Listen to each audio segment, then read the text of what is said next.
o que são as placas tectônicas. Em outros vídeos eu já falei sobre os movimentos, como que a Pangeia acabou se fragmentando, dando origem à Laurásia e depois a Gondwana aqui no hemisfério sul, que também se fragmentou e deu origem ao Oceano Atlântico e aos continentes como nós conhecemos hoje. Mas vamos aprofundar um pouquinho mais aí sobre o que são essas placas tectônicas e como que elas se movimentam, afinal de contas. Apesar de hoje em dia, graças a imagens de satélite, ser bem visível os limites das placas tectônicas, ainda é um assunto que gera muitas dúvidas em muitas pessoas. Muito se dá porque muita gente simplesmente não consegue entender como que esse movimento acontece. Bem, imagina assim, nosso planeta é como se fosse uma casca de ovo. Eu tô falando só da crosta terrestre. E essa casca, ela é toda fragmentada, tá toda trincadinha. E aí, imagine que de dentro desse ovo tem um material que quando ele chega na superfície, ele endurece e vira casca de ovo. E essa casca que tá em cima, se ela vai para baixo, ela volta a virar aquele material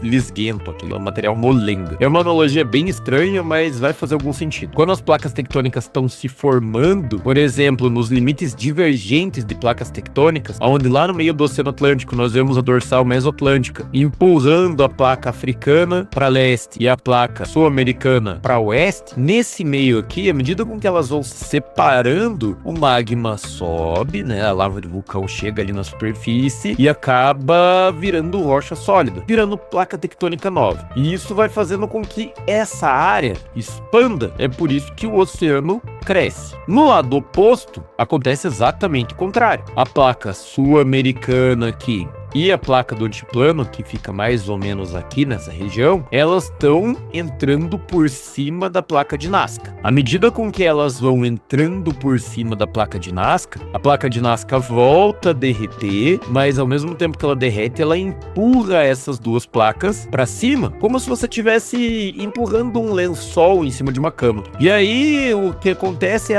esse tipo de formação aqui no relevo. Nós conseguimos ver que parece que o chão tá dobrado. Imagina que você tá empurrando um lençol, uma toalha de mesa, e ele vai fazendo aquelas dobrinhas. É mais ou menos o que acontece, só que com a superfície da Terra. Então, falando sobre os limites de placas, nós temos os limites divergentes, onde eu tenho placas novas se formando, os convergentes, onde eu tenho uma placa sendo destruída, né, enquanto ela entra por baixo da outra, e os conservativos, que é quando uma placa corre para um lado e a outra corre para o outro, como acontece aqui. Uma placa tá indo meio pro norte, a outra tá indo meio pro sul, e não tenho necessariamente formação de placa, mas eu tenho terremotos extremamente violentos nessas regiões. Então eu espero que vocês tenham gostado, não te custa nada, curte aí, se puder comentar alguma coisa, se tiver alguma sugestão, eu vou ficar bem feliz em fazer um vídeo e até mais.